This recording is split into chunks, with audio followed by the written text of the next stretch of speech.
जो मुख्यमंत्री बोलते हैं कि हमारा जीरो टॉलरेंस है करप्शन से, क्या ये टॉलरेट नहीं कर रहे हैं करप्शन को? और इस तरीके से ये तो भी एक विभाग की चर्चा हो रही है जो कि सामने आ रहा है। हर विभाग में इसी तरीके से बिहार में काम हो रहा है।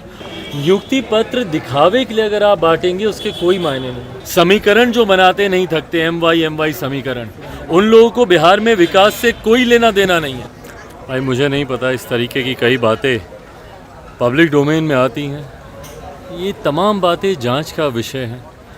अगर इसमें सत्यता है तो गलत है।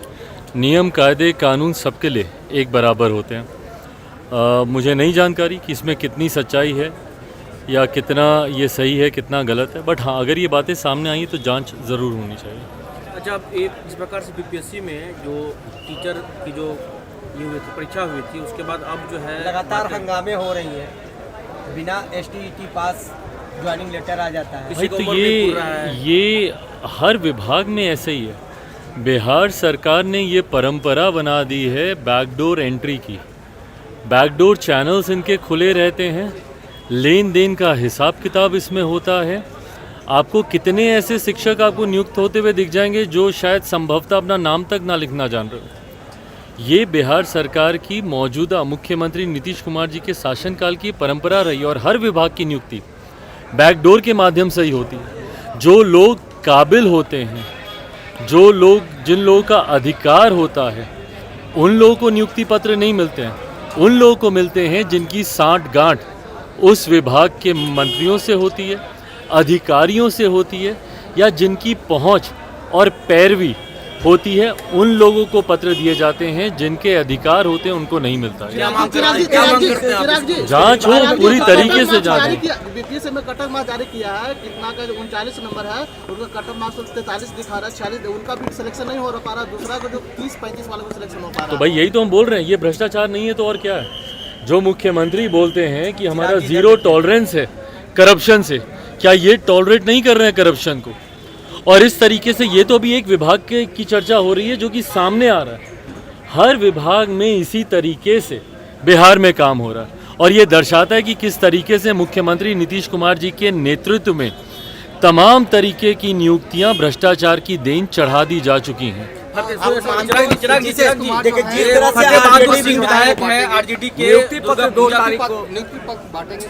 2 तारीख को कैसे देख रहे हैं इसको? एक उपलब्धि के तौर पर नहीं है नीतीश कुमार जी ने भाई बांटे नियुक्ति पत्र तो इससे पहले गांधी मैदान में ही बांटे थे। जिन्होंने 2 महीने 3 महीने की सैलरी ले ली थी, वो वर्दी पहनकर उनको नियुक्ति पत्र बांटे गए थे। नियुक्ति पत्र दिखावे के लिए अगर आप बांटेंगे उसके कोई मायने नहीं। जब तक सही मायनों में जो लोग अधिकृत हैं, जिनका अधिकार बनता है, जो प्रॉपर चैनल के माध्यम से परीक्षा देकर जिन्होंने क्वालिफाई किया है, जब तक उनके हाथ में नियुक्ति पत्र नहीं जाते, इन पत्रों के कोई मायने नहीं है। अगर आपको बैकडोर चैनल से ही लेन देन करके ही अगर आपको नियुक्ति पत्र बांटने, तो आप बंद कमरे में बांटिए ना। आरजेडी के विधायक है फतेह बहादुर सिंह जो है दुर्गा पूजा को लेके जो है पूरा ये बोला है कि फिजूल खर्ची है, मनुवादी से जोड़ा है दुर्गा पूजा को। तो भाई ये सनातन धर्म को गाली देना, ये तथाकथित विपक्षी दलों का जो गठबंधन है, ये उनकी आदत बन गई है। भले वो साउथ की पार्टियां हों या हमारे बिहार में कई ऐसे दल हैं जिसमें यकीनन ऐसे लोग भी हैं, ऐसे विधायक भी हैं, कई तो मंत्री हैं। भैया शिक्षा मंत्री क्या करते हैं? बात बात पे सनातन धर्म को गाली देना, रामचरितमानस के ऊपर सवाल उठाना, ये इन लोगों की आदत बन गई है। क्यों? क्योंकि इन लोगों को बंटवारे की राजनीति सूट करती है। समीकरण जो बनाते नहीं थकते, MY समीकरण, उन लोगों को बिहार में विकास से कोई लेना देना नहीं है।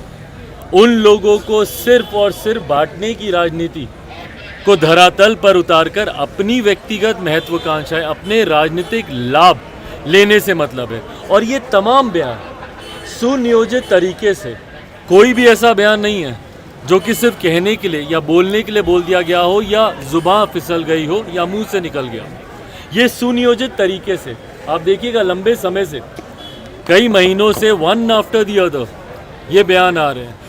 साउथ की पार्टी से ये शुरू हुए, वहाँ पे जिस तरीके से बयान दिया गया, उसके बाद जिस तरीके से तमाम बिहार की पार्टियाँ, विपक्षी दल के जितने नेता हैं सत्ताधारी, वो तमाम खामोश रहे। और उसके बाद इनके शिक्षा मंत्री बयान देते हैं, सनातन धर्म को गाली देते हैं, उसके बाद रामचरितमानस के ऊपर सवाल उठाए जाते हैं, और अब माँ दुर्गा, भाई इन्हीं के शासनकाल में माँ दुर्गा के भक्तों के ऊपर गोलियां भी चली थी, मुंगेर में गोली चली थी। क्या कर लिया मुख्यमंत्री नीतीश कुमार जी ने? तो सुनियोजित तरीके से बिहार को बांटने की ये साजिश हो रही है। सर आरजेडी कोटे के मंत्री है, आरजेडी कोटे के मंत्री हैं, आरजेडी कोटे के मंत्री हैं सुरेंद्र यादव, वो कहते हैं जो जितना डिक्शनरी में उनको गाली याद है उतना वो गाली देते हैं अधिकारियों को। कैसे देखते हैं? तो किस बात का परिचय दे रहे हैं वो? अधिकारी पर जो अधिकारी जो है बढ़ चुका है, अफसरशाही बढ़ चुका है, इसको तो लेकर ये के वो तरीका गालियां- नहीं है भैया। अगर आपको लगता है कि अफसरशाही हावी हो रही है तो उसके और तरीके हैं, पर इस तरीके से किसी को अपमानित करना और इस बात को एज अ मेडल अपने ऊपर सीने पर टांग लेना कि भाई जितने डिक्शनरी में गालियों के शब्द उतने हम इस्तेमाल करते हैं, ये एक मंत्री की भाषा तो नहीं है कम से कम।